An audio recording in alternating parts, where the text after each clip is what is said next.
Well, hello there, everybody. How are you doing? It is Thursday. Thursday depends on let's see, I have Zoom did their update and it was like, just sometimes leave it alone. It's not broke. But anyway, that's my thing, not yours. And if it's your thing, then that's cool too. But anyway, welcome. Thank you for being a part of all this, whatever this is. I love this book that we're into because it so relates to what we have been reading and learning. We're going to get in. I had a great email from Grace on, the fact that if you look at Tiamat, Tiamat is a lot like Lilith. And we're going to get into that a little bit. And hey, Gilbert, remember when you sent the text about when the cargo ship hit the bridge, but you also said something about, and I looked back on there.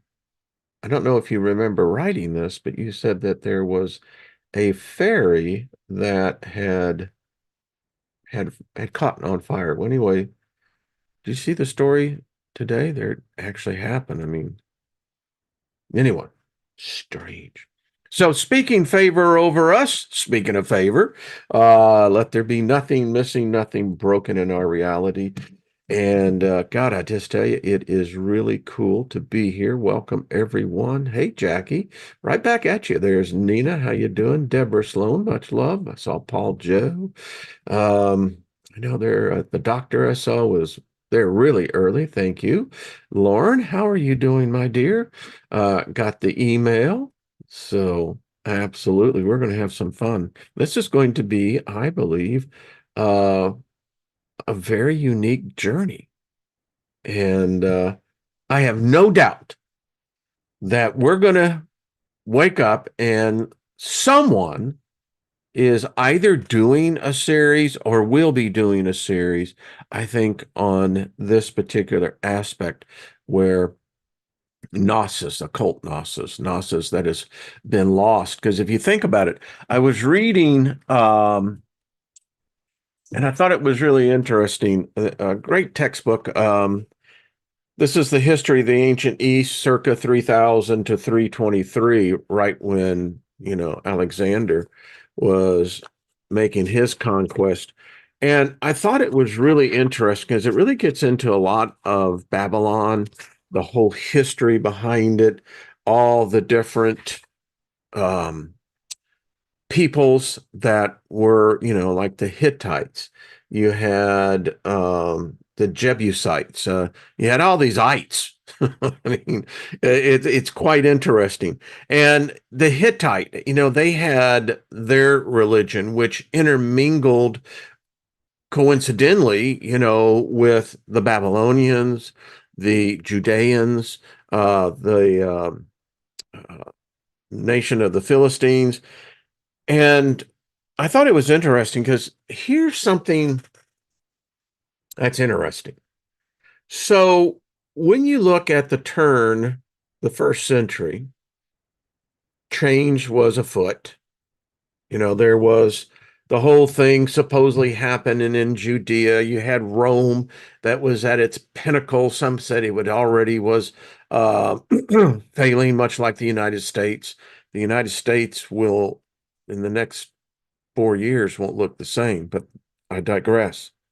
So when this amalgamation of thought um, coalesced and it brought into this world this new religion. No one knew what to call it for centuries. No one wasn't really sure. The story is, and it can't be verified, that where the name came from was Antioch. Apparently Antioch was the first ones to use this term Christian. And from there, it blossomed into either, depending on what your point of view is, either a political ideology that morphed into theology. And the ideology and the theology go hand in hand. And when this entered in, this thought worm, this egregore, something happened to us, because it was directly after about the 3rd century. And it said, gone. It said the Near East looked very different from what it had been 4 generations earlier, a system of flourishing states ruled by courts in close contact with one another, spreading from the Mediterranean coast to the Persian Gulf, and had been fully wiped out. Virtually nothing survived. Their knowledge, their customs, their history, their magic. And it almost looks like this was done purposely. It said some royal houses still existed in cities such as Babylon, Turqua, and Hattusa, but they were pale reflections of the past and most often had no connection to their famous predecessors. Throughout the Near East, urbanism that was at one time at an all-time high became an all-time low since the year 3000. 3,000 years of knowledge gone, wiped from us, stolen. I don't know. It just seems very suspicious that how you, and then when you get down into the minutia of this, and you begin to look at cities like Constantinople, what happened there? Alexandria, what happened there? Even within Rome, what happened there? It was the cleansing, this burning, this completely depriving humanity of knowledge that had been gained at great cost to us as a species. Gone. Blink of an eye. It was gone. And the result of that is that we went into collapse, particularly in the West. The Near East, Middle East as well. The Middle East was decimated. It was desolate. But what we entered into, which is now known as the Dark Ages. And we, as a species, as a consciousness, we digressed within a decade. Some anthropologists say, in less than a decade, the collapse was so great, so intense, and so widespread, it took us nearly 1,000 years to get out of it. And so when we read books like this, we know, the author was very clear as to where the material came from.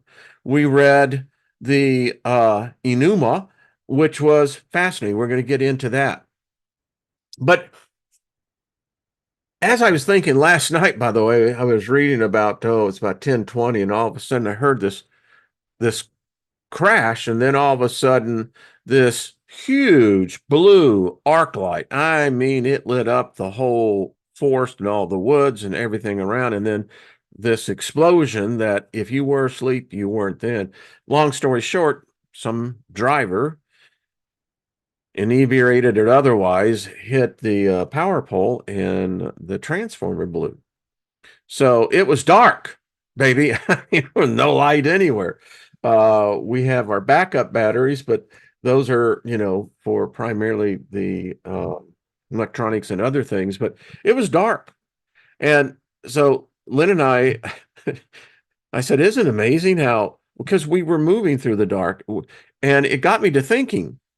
So if you were deprived of your sight, either at birth or during life, you know that you can operate in darkness. You become acclimated to it. It becomes second nature. And last night when it was completely dark, and I got to give a shout out to Amram, the electrical provider here, what a yeoman of a job. I mean, within 5 hours, they had the transformer, new one brought in, the old one taken down, up, and yeah. But anyway, that we can move in darkness. Weird.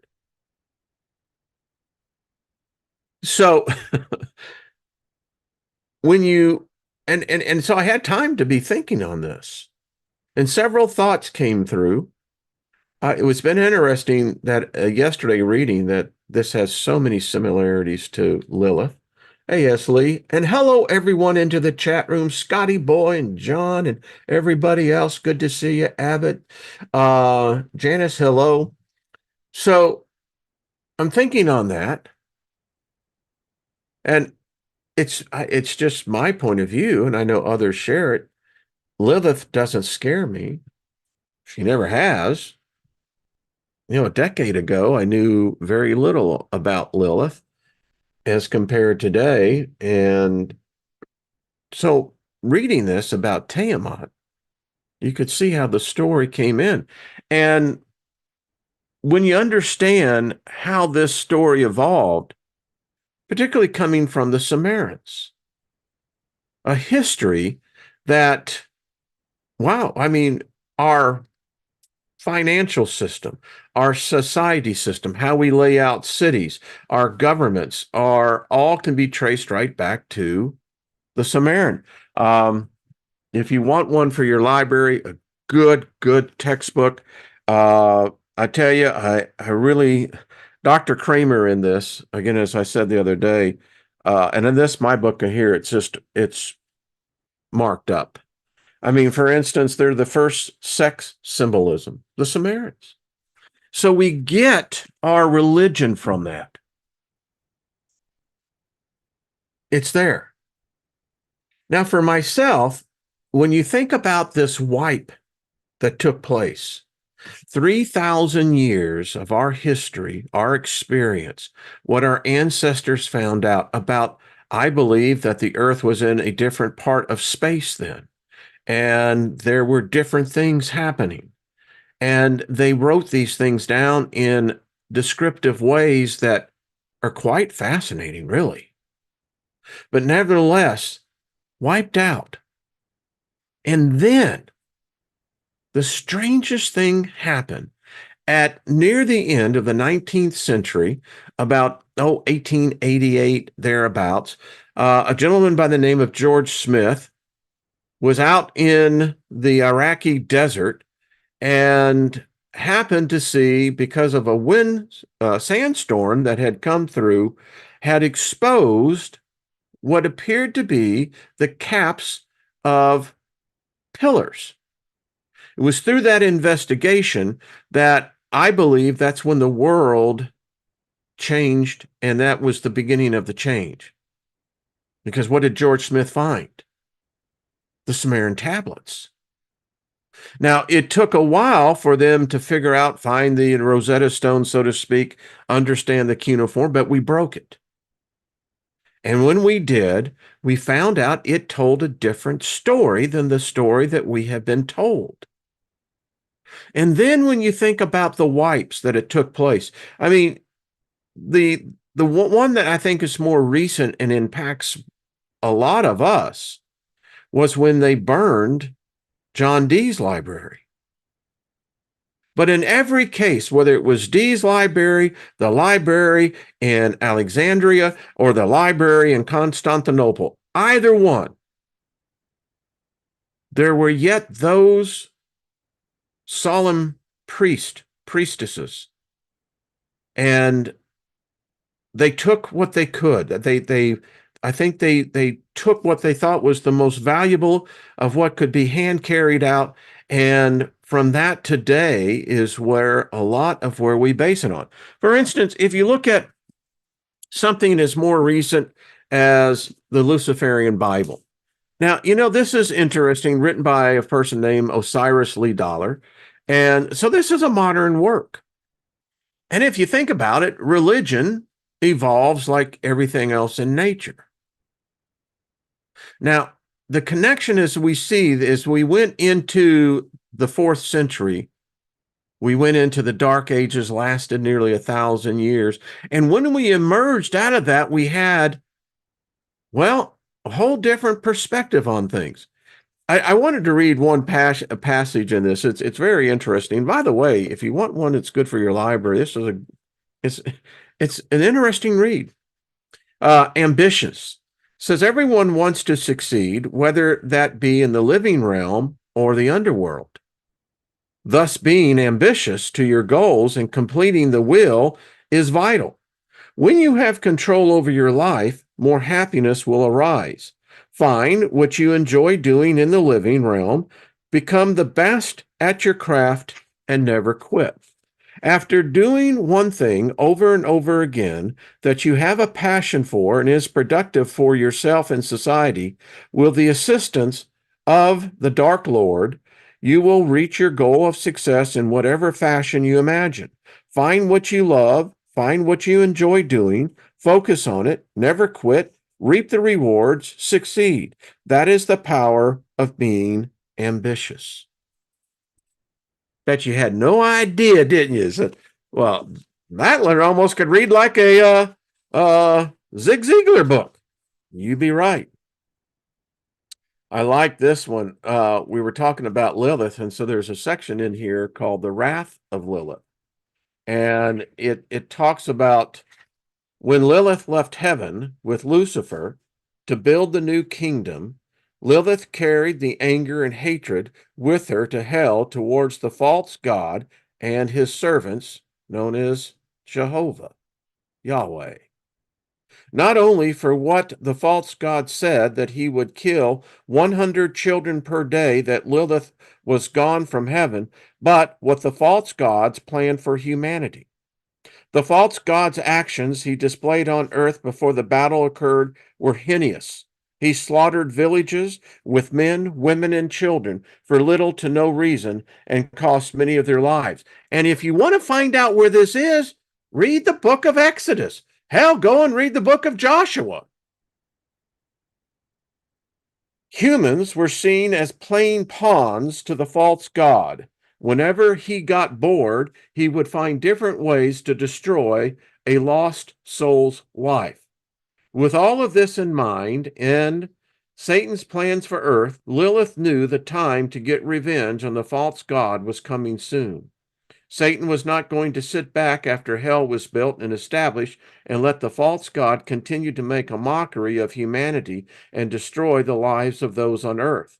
Lilith knew, with the power of Lucifer and discovering he was in fact a high deity, that it was just a matter of time before Lucifer made his strategic move to wage war against the false god and his servants to claim earth as the 10th circle of hell. Bam, baby. Oh, there you go. Try that one on for size, huh? Fascinating read. It really is. And it's even more fascinating that when you see where all this is tying into. It's interesting. In my library, I just thought I'd bring this out. Let's get that right over there. So many different books on Lilith. This one here is Lilith is an extremely controversial figure within the Jewish folklore. Lilith's name is not included in the creation story of the Torah, but she appears in several Midrash texts. Her symbolism, history, and literature are debated among Jewish scholars, feminists, and other intellectuals. There are multiple origin stories for Lilith, but the most popular history hold the views is that Lilith was Adam's first wife. According to the first Eve story, Lilith was created by God from dust and placed to live in the garden with Adam until problems arose between Adam and Lilith when Adam tried to exercise dominance over Lilith. She wasn't going to have any part of it. One story tells that Lilith refused to lay beneath Adam during sex. She believed they were created equal, both from the dust of the earth. Thus, she should not have to lay beneath him. After Adam disagreed, Lilith fled the Garden of Eden and gained her independence. Adam told God that Lilith had left, and God sent three angels, Sentinori, and I believe that is Sam Megaloff, to retrieve her. The three angels found Lilith in a cave bearing children, but Lilith refused to come back to the garden. Now that's interesting because you have to ask yourself, so to whom and to what children is Lilith giving birth to? It's always when you ask the questions. The angels, let's see. So they found her. The angels told her they would kill 100 of her children every day for her disobedience.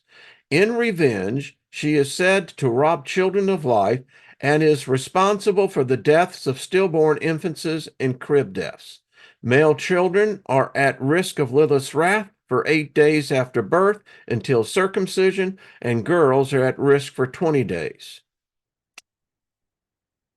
Yeah, okay. And there's the Book of Lilith.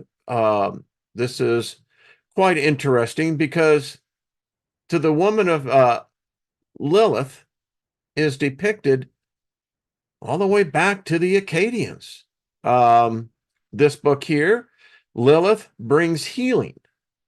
Calling upon her and remembering her will bring healing to your body. If you remember in the Liber Lilith, here by in this story, we found out that Lilith, the story goes almost hand in hand with this grimoire. This is still one of my most, this book changed my life in ways I can't even fully express. But, you know, if you know the story, whenever I got into that move, I wrote this whole thing out by hand. And so, and then you have finally, the Magick of Lilith, in which there is tremendous magic into Lilith. So this brings us to where we left off yesterday. Amazing, isn't it? The synchronicity. I mean, it's like we're weaving a tapestry here. It's crazy. All right. Tiamat, her origin and mythology. We read the Enuma, the story of Tiamat and her 11 monsters, derived from the Babylonian creation epic of the Enuma, named after its opening words, when in the height, also known as the 7 tablets of creation. This epic is one of the central works in Babylonian mythology and one of the oldest creation legends in the world.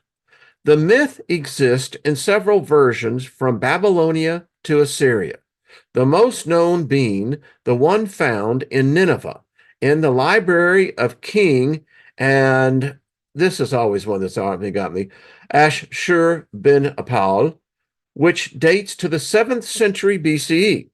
The legend itself, however, is far older and is estimated to be dated as far back as the 18th century BCE, the time of the prominent status of the god Marduk, the leading deity of Babylonian pantheon, also who occupies the central position in the story. In the Enuma was first recovered by Henry Layard in 1849 in Nineveh and published by George Smith in 1870s as the Chaldean account of Genesis. We've covered that. It consists of about 1,000 lines on 7 clay tablets. The 5th tablet is particularly damaged, and its content has never been recovered in full. The most important, however, is the text of the 4th tablet, which was published in 1887 by E.A. Wells Budge and translated by A. Sacy.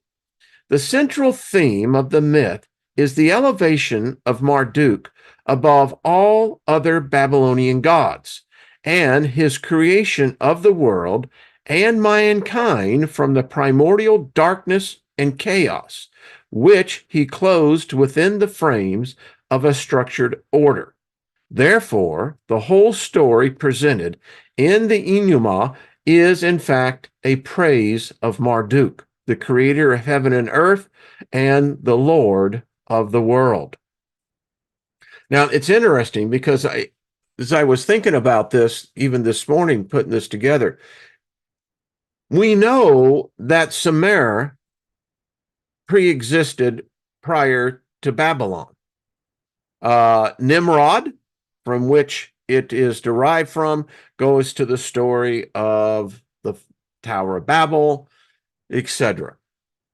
It said that Nimrod wore the loincloth of Adam, which was endued with supernatural power.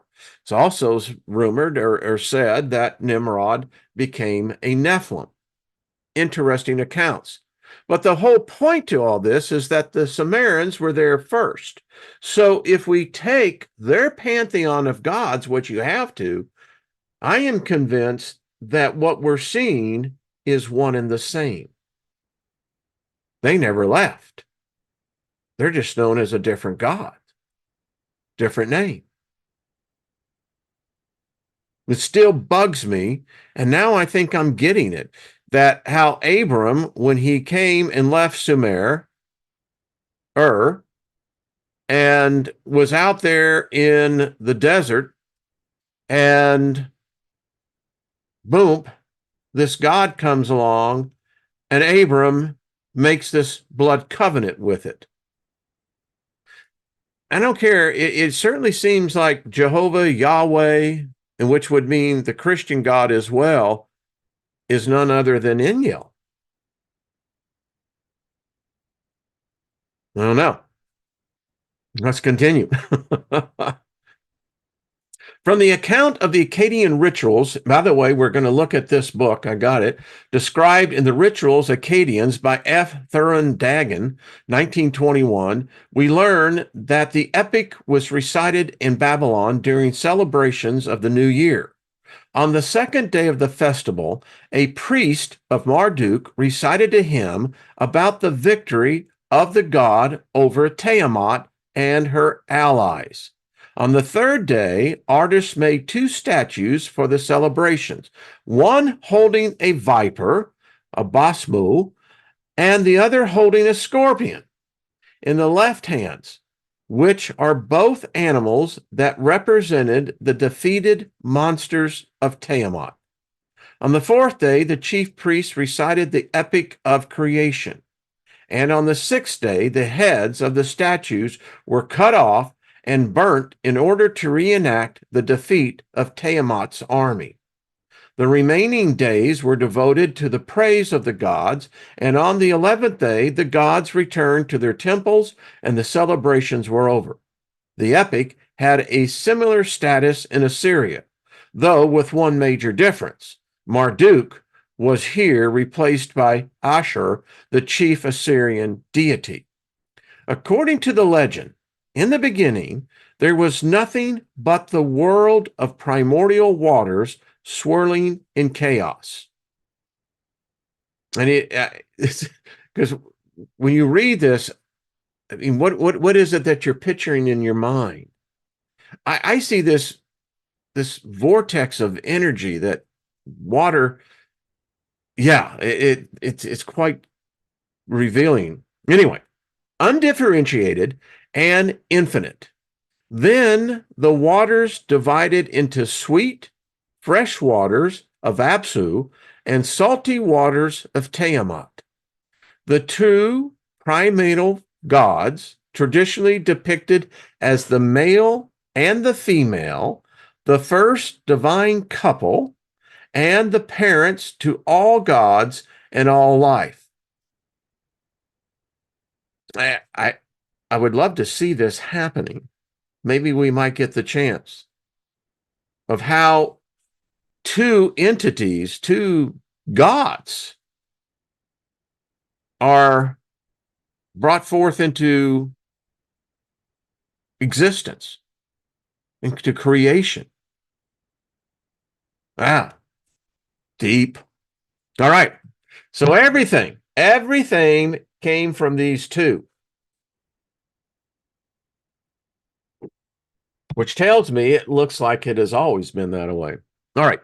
Apart from them, there was also a mysterious entity named Mumu, which took the form of the mist floating above the waters and was sometimes referred to as the visitor of Absu. So, isn't that what we also read in the first chapter of Genesis? The Spirit of God as a mist hovered over the waters of the deep. Well, now, I don't know. Is there any plagiarism going on here? Just asking for a friend. The union of the primordial couple gave birth to the other deities. So there's sex here. Man, I mean, we think we know sex. Apparently, we know nothing. Maybe that's what we emulate. I don't know. So there was Lahamu, who in turn were parents of Anshar and Kishar, identified with the heaven and the earth. These two had a son, Anu, who fathered Nu Demud and the greatest of the gods, Ea, excuse me.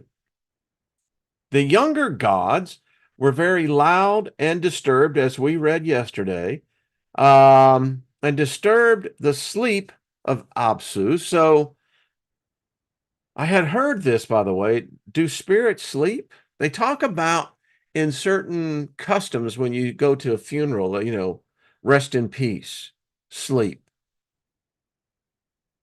implying that I guess sleep, if you get to sleep, is something special. Because I keep reading that spirits have no sleep. They don't sleep at all. So how does a god go to sleep? Anyway, we know what happened. It pissed him off. He said, man, I can't get any rest because of these youngins.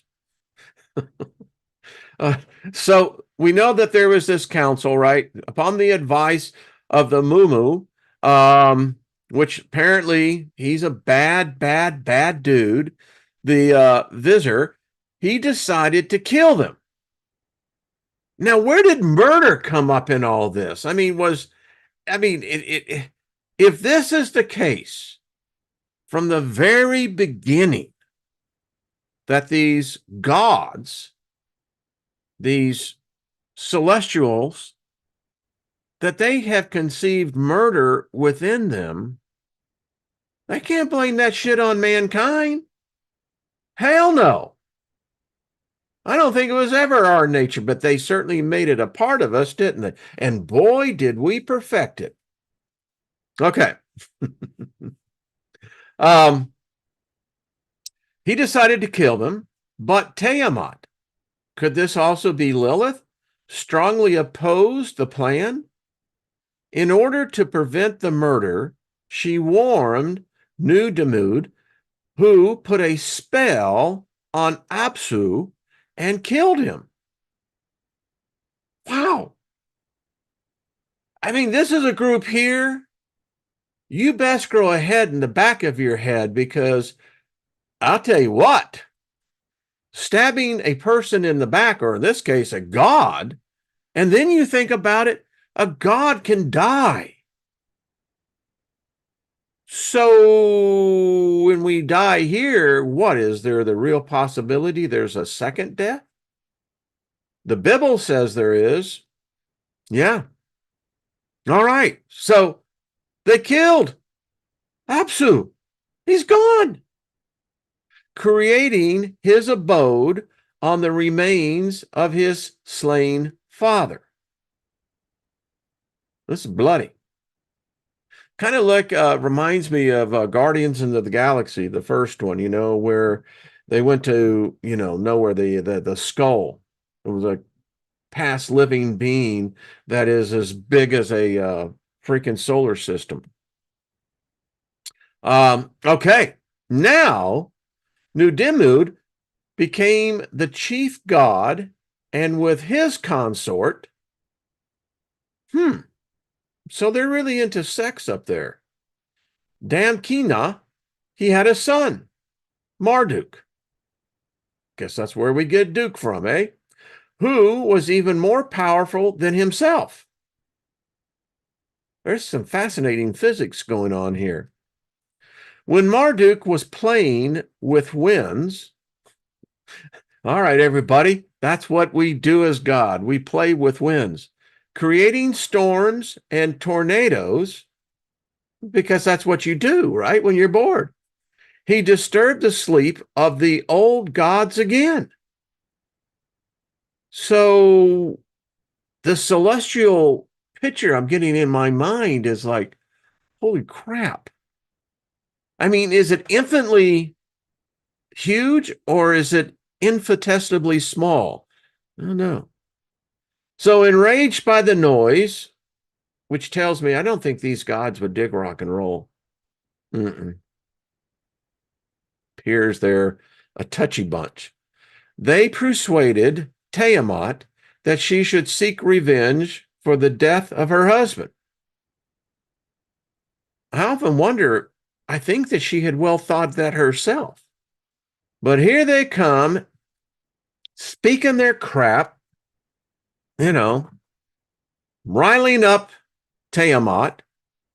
When, if she was going to seek revenge, I think she would have been smart enough and intelligent. I guess that's what we're talking about here is an intelligence, right? Intelligence that has consciousness, right? Is it purely metaphorical? It's these energies. Anyway, so they got pissed off by the noise. And then upon their advice, she took another consort, the god Kingu, and gave him command over her new army, the 11 terrible monsters whom she had created to fight in the war. So this was the first war. Again, you can't blame us for this. I mean, if we're somehow slaves, that they deliberately dumbed us down, they will not allow us to progress. They will not allow us to evolve. They continually to destroy us. They wipe us out regularly. And I believe this is a warning to many of us who can see it. They're about to do it again. The book of Revelation is this story. I don't think John had any fucking vision at all. I think this is what he got from an ancient manuscript. All right. These 11 monsters represented her 11 dark powers, which opposed the powers of the light. Let's stop here a second. So Genesis 1:1 says, in the beginning was God. And God said, let there be light. I don't care who the hell you are. I don't care what doctorate degree or what PhD or what seminary.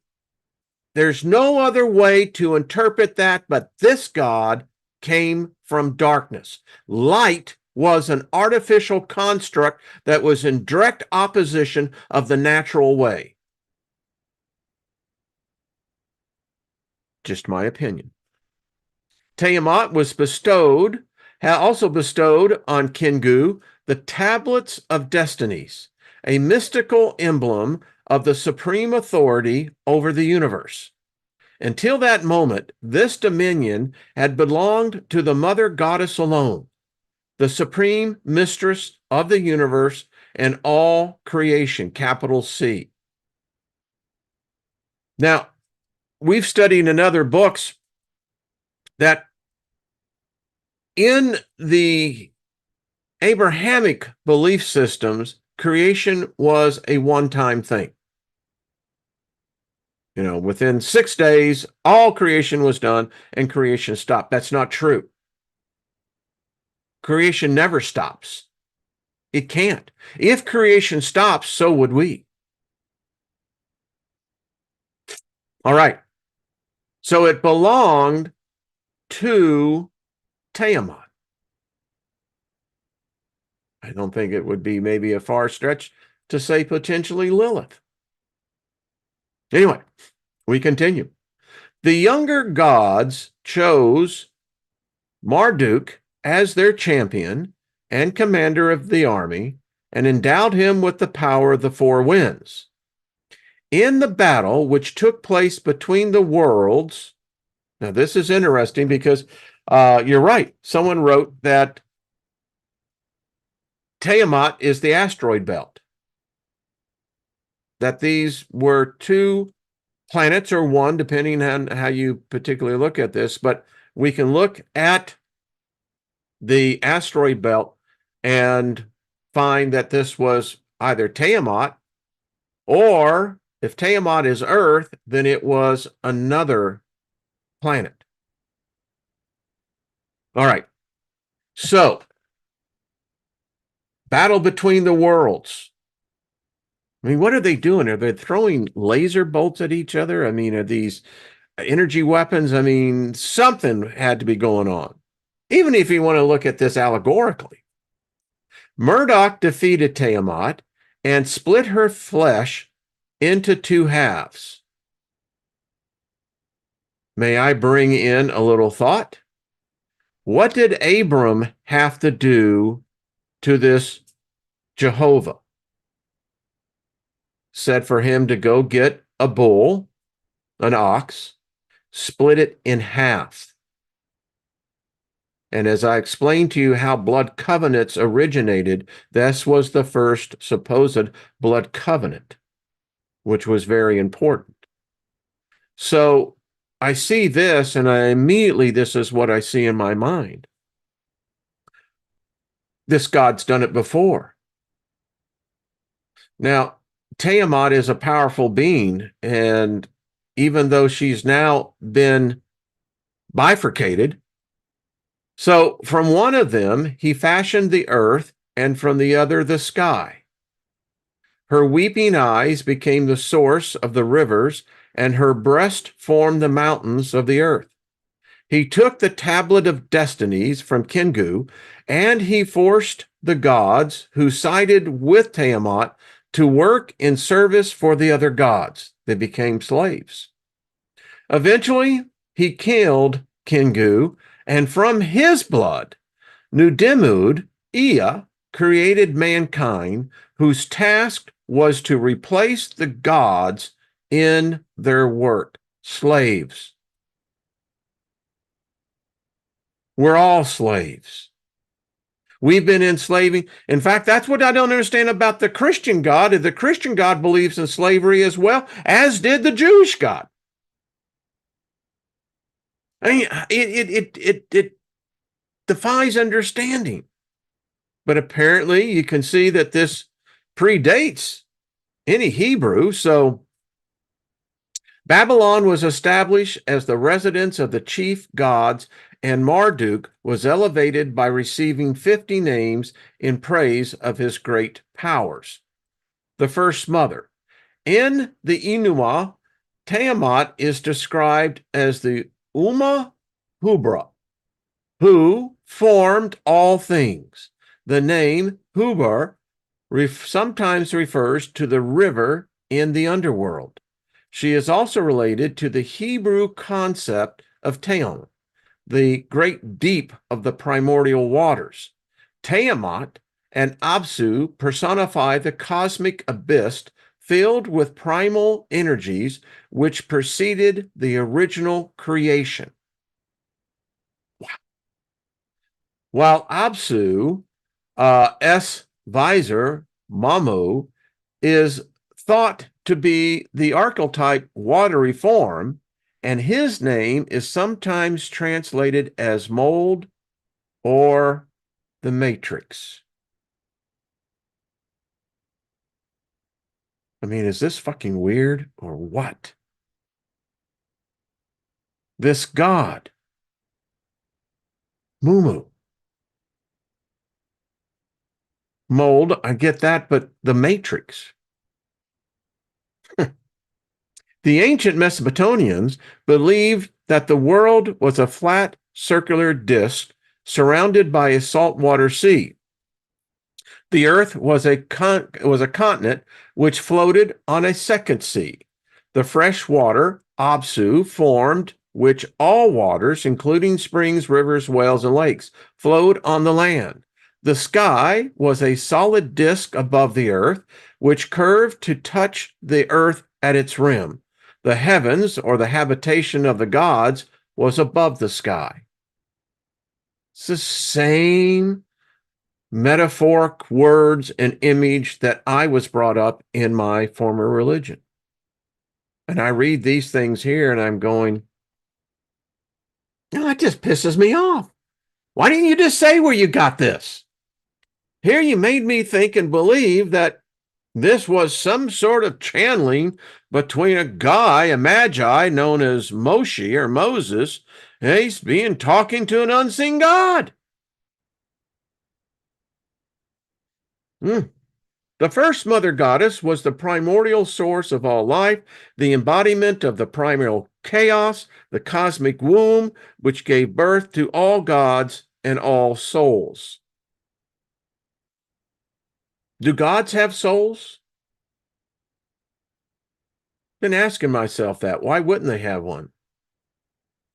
Why would they give us something that would make us more superior and more uniquely different than them? And if Lilith is the one who's giving birth here, then it's interesting. So are we seeing two different type of species, metaphorically? You got gods and all souls, or is it gods, all souls, and then humans? She held dominion over the forces of creation, and she possessed the power to shape destinies, which is symbolic of the supreme authority over the whole universe. In the Enuma, when of the gods, none had been called into being, and none bore a name, and no destinies were ordained. It sounds like the beginning, doesn't it? Like there's this void. Which then tells me that with the first thought of consciousness, if that was in fact what would one be called a deity or a god, or however, that any force of consciousness would be a force of destruction, vibrating upon the stillness of the void. All right. She was the first force of creation, the origin of life, the source of all movement and evolution. However, when she turned against her own children, the younger generations of gods, she also became the force of destruction, the devouring monster, the ever-gaping womb, and the mother of abominations. Once a caring and nurturing parent, she turned into a vengeful warrior goddess, the mother of monsters and all evil of the world. Now, I just got to stop in here. She doesn't need me to speak for her, but listen, look what she's been through. Now, I still believe that Tiamat, Lilith, has a part of her that she will never show those to whom she gave birth to, these gods. But I believe that there is a place within her that is that special place. It's this enclave of where she is exactly what she always was, the first beauty of the universe of creation, where all life found its beauty. I think she's still that away. And I'll tell you, if she was ever wanting to get another army, I'd sign up. I'd volunteer. Because these sons of bitches fucked with her. I mean, they killed her, they murdered her, and they still couldn't kill her. Yeah. Yeah. As the goddess of primordial waters, Tiamat was often portrayed in a monstrous bestial form and imagined as a sea serpent or a dragon. However, not much is known about her appearance from the myth itself. In this sense, she is identified with the sea monsters from other mythologies, such as the biblical Leviathan, the Yam, the Lotan from the Hebrew myths of the Tannin, and the sea demons from the Jewish legends.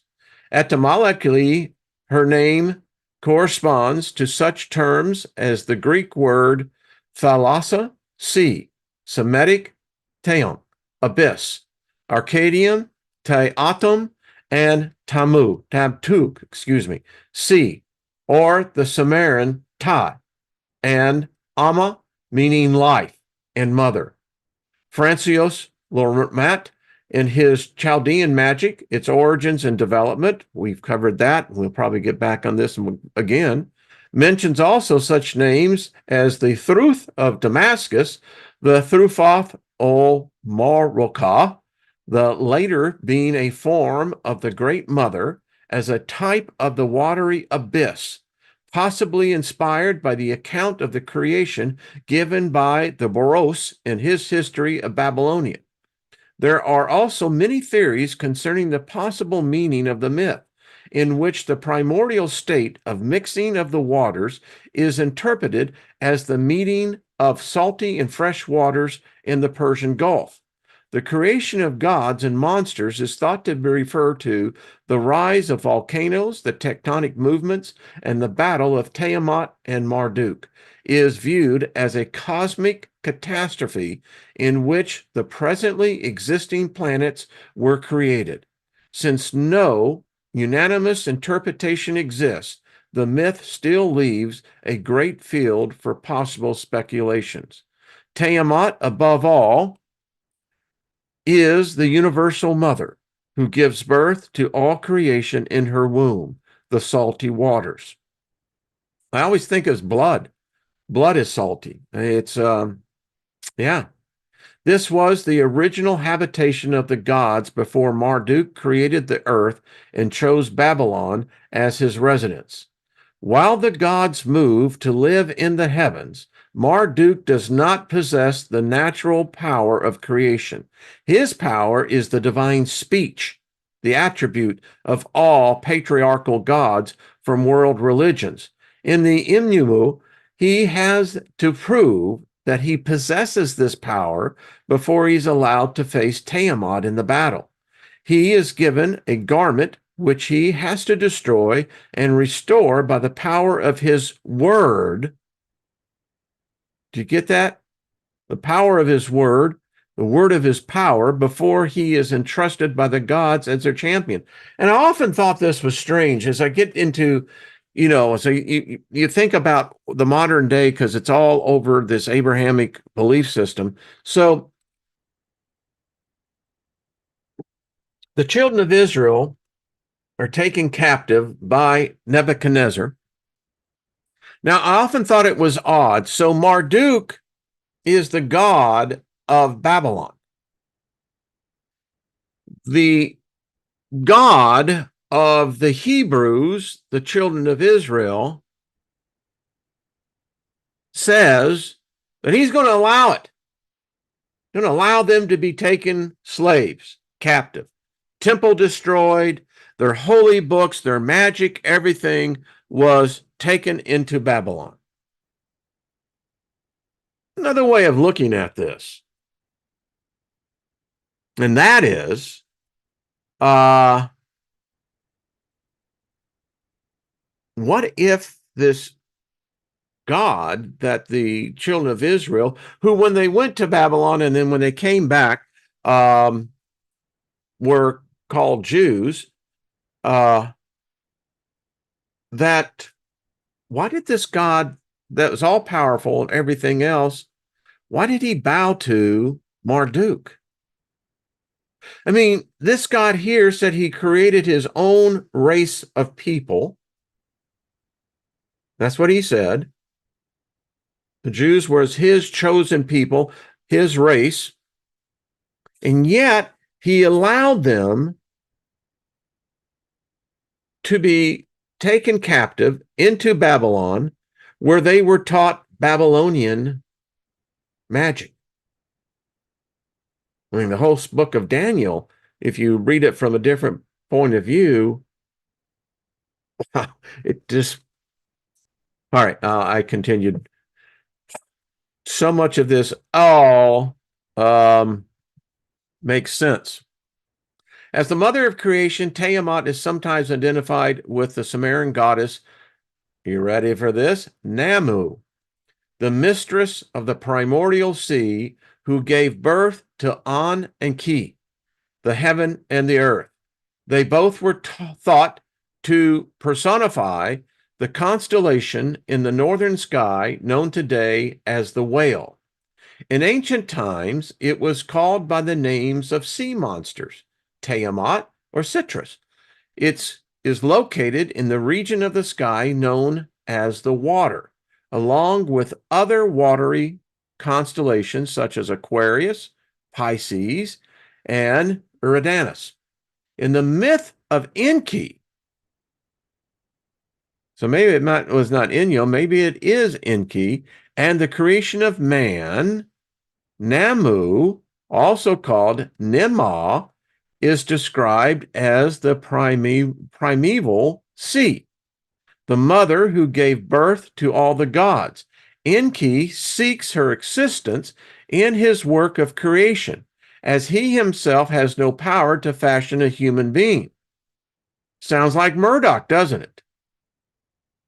And so this comes actually right from their cuneiform.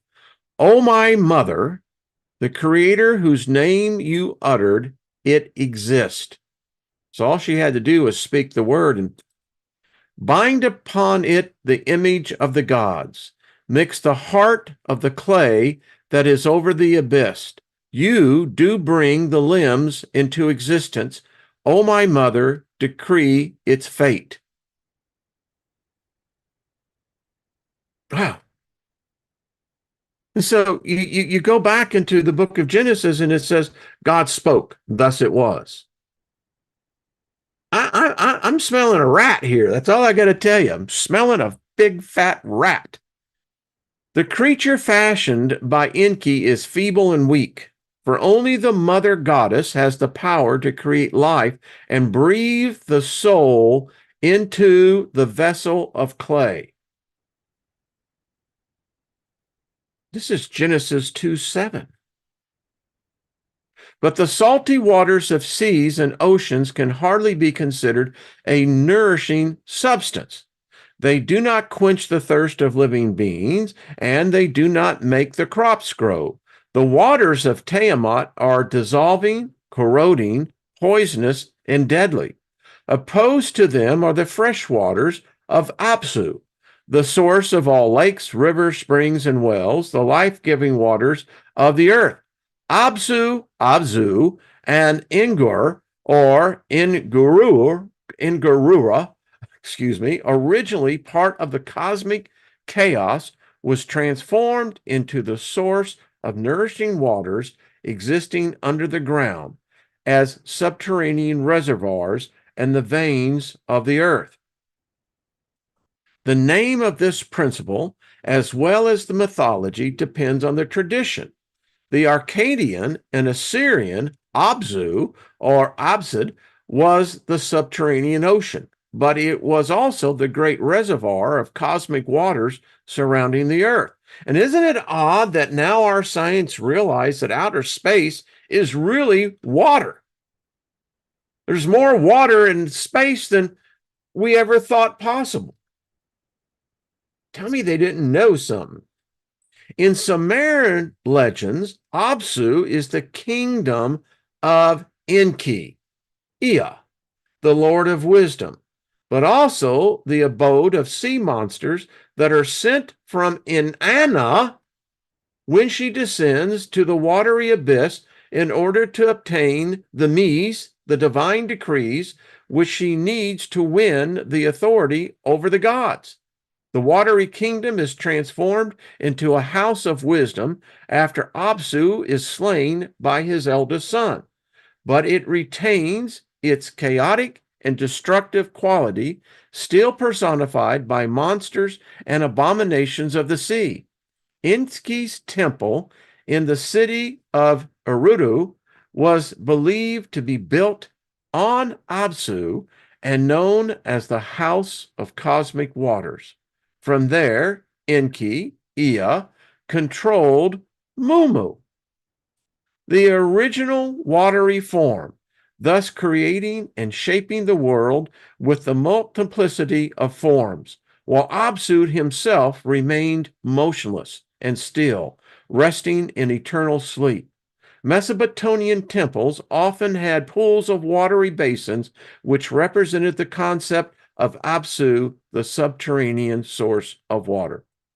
Tomorrow we'll get into the dragon slaying myth, talking about the dragon.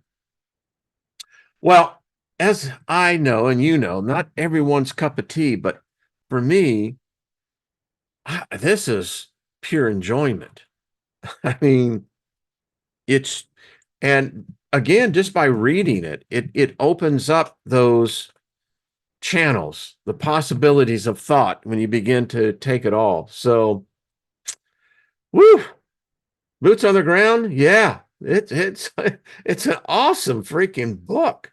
Mercury is Mumu, so that is like water. You see, it's, hey Gaia, how are you, darling? Tell Paul hi. New Yoda, thank you. Jesse, Enki did it.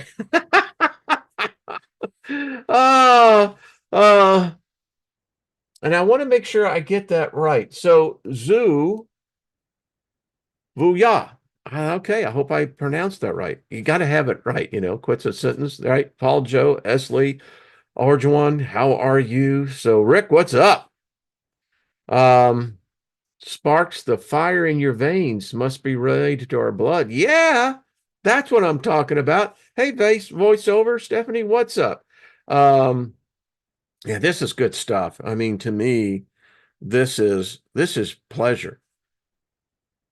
I guess because, you know, if you look at it, 10 years on this channel come June, we've covered so much knowledge. And to read this, it says it always comes in at the right time. And for my mind, it's just going, wow, this, okay. And it's going in 15 different directions, but all correlate, compiling the data. But I was serious about that aspect. You know, if we're either the sixth or the seventh civilization, it's very clear that by this story, now taking the allegorical, the metaphorical, and the literal, I can't help but not think that these are the same beings that wiped us out before. And I don't know, I'm going to go a little bit over on this, but for myself, I get the distinct impression they're afraid of us. I think they're afraid of us remembering. I think that's their biggest fear. You know, the world leaders are driving us to a world war, which tells me that these world leaders are possessed. They're not human. They're being influenced by entities that they have no idea about. They want a war. And I can't help but not, I can't get rid of this itch that says that it doesn't take many to change that. What it means is that we have to be prepared to go into battle. And you don't hear that in the, New Age kind of thought. This is a battle. And I don't think neophytes will work here. I think that if you're going to get involved, someone wrote me an email, and I appreciate this. It was a woman, and she said, when you were describing, your time as a prayer warrior, she said, I was one as well. And she said, you so released me in understanding that there was this power that I controlled in doing battle. And she says, I'm becoming less afraid and becoming confident again in her powers. Well, you're exactly right. I mean, and those of you who have never been a prayer warrior, it doesn't matter. You know, you've been a warrior anyway. You wouldn't be here. So, yeah. Scotty Boy says, believe me, I'm ready. And many of us are. Yeah, yeah. Um, wow. You know, Monday I'm going to the eclipse, and I can't help but not think that this is somehow another, you know, even the fact that an eclipse is it's a, all right, we know it's a cosmic event, but yet it has a spiritual application and implication. So, all right. Hey, Jan, how you doing? Go into this eclipse with love and your own intentions for the future. The worst thing is to go into the fear mode. Boy, high five, 5 stars on that, darling, for sure. Um, okay. Grace, you're welcome.